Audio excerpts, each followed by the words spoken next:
ಅಯ್ಯಪ್ಪನ ಸನ್ನಿಧಾನದಲ್ಲಿ 18 ಮೆಟ್ಟಿಲುಗಳು ಏಕೆ ಇದೆ?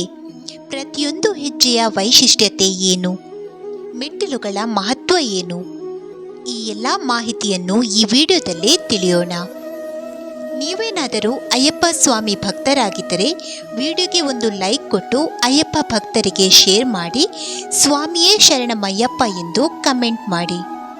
ನೀವು ಅಯ್ಯಪ್ಪ ಸ್ವಾಮಿ ಭಗವಂತನನ್ನು ನೋಡಲು ಬಯಸಿದರೆ ಸ್ವಾಮಿ ಮಂದಿರದ ಎದುರು ಇರುವ 18 ಮೆಟ್ಟಿಲುಗಳನ್ನು ಹತ್ತಬೇಕು.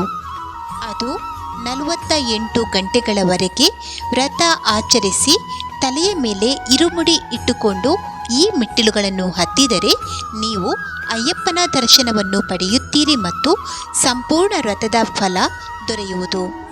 ಹಾಗಾದರೆ ಅಯ್ಯಪ್ಪ ಸ್ವಾಮಿ ದೇವಸ್ಥಾನದಲ್ಲಿ 18 ಮೆಟ್ಟಿಲುಗಳು ಏಕೆ ಇವೆ? ಈ 18ಕ್ಕೂ ಅಯ್ಯಪ್ಪನಿಗೂ ಏನು ಸಂಬಂಧ? ಭಗವಾನ್ ಅಯ್ಯಪ್ಪ 18 ಮೆಟ್ಟಿಲುಗಳನ್ನು ಏಕೆ ಆರಿಸಿಕೊಂಡನು? ಇವುಗಳ ಬಗ್ಗೆ ತಿಳಿಯೋಣ. ಕಾರ್ತಿಕ ಮಾಸದ ಆರಂಭದೊಂದಿಗೆ ಲಕ್ಷಾಂತರ ಭಕ್ತರು ಅಯ್ಯಪ್ಪನ ದೀಕ್ಷೆಯನ್ನು ಪ್ರಾರಂಭಿಸುತ್ತಾರೆ. ನವೆಂಬರ್, ಡಿಸೆಂಬರ್ ಮತ್ತು ಜನವರಿ 3 ತಿಂಗಳುಗಳಲ್ಲಿ ಅಯ್ಯಪ್ಪನ ಭಕ್ತರು ಎಲ್ಲೆಡೆ ಕಂಡುಬರುತ್ತಾರೆ.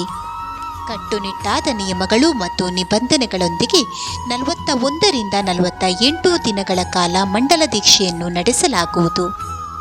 ಬೇಡಿಕೆಗಳನ್ನು ಈಡೇರಿಸುವ ಮತ್ತು ತೊಂದರೆಗಳಿಂದ ಹೊರಬರುವ ಸಂಕಲ್ಪದೊಂದಿಗೆ ಸ್ವಾಮಿಯೇ ಶರಣಂ ಅಯ್ಯಪ್ಪ ಎಂಬ ಜಪವನ್ನು ಮಾಡುತ್ತಾ ಅಯ್ಯಪ್ಪ ಸ್ವಾಮಿ ಮಂದಿರಕ್ಕೆ ಹೊರಡುವರು.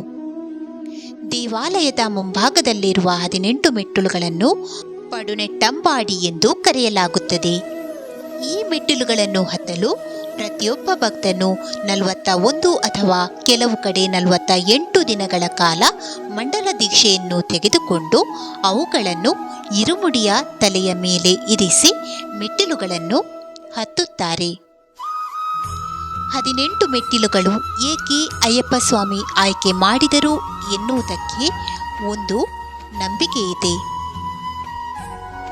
4 ವೇದಗಳು, 2 ಶಾಸ್ತ್ರಗಳು, ಅಷ್ಟದಿಕ್ಪಾಲಕರು, ಶಿಕ್ಷಣದ ದೇವತೆಗಳು, ಅವಿದ್ಯೆ, ಜ್ಞಾನ ಮತ್ತು ಅಜ್ಞಾನವು ಶಬರಿಗಿರಿಯಲ್ಲಿ ಅಯ್ಯಪ್ಪನಾಗಿ ಪೂಜಿಸಲು 18 ಮೆಟ್ಟಿಲುಗಳಾದವು ಎಂದು ಹೇಳಲಾಗುತ್ತದೆ. ಅಯ್ಯಪ್ಪ ಸನ್ನಿಧಾನದ ಮೆಟ್ಟಿಲುಗಳನ್ನು ಪಂಚಲೋಹಗಳಿಂದ ಅಂದರೆ ಚಿನ್ನ, ಬೆಳ್ಳಿ, ತಾಮ್ರ, ಹಿತ್ತಾಳೆ ಮತ್ತು ಕಂಚುವಿನಿಂದ ತಯಾರಿಸಲಾಗಿದೆ. ಭಗವಂತನು ಪಟ್ಟಬಂಧಾಸನದಲ್ಲಿ ಕುಳಿತು ಚಿನ್ಮುದ್ರ ಮತ್ತು ಅಭಯ ಹಸ್ತದೊಂದಿಗೆ ಕಾಣಿಸಿಕೊಂಡು ಯೋಗ ಸಮಾಧಿಗೆ ಹೋದನು.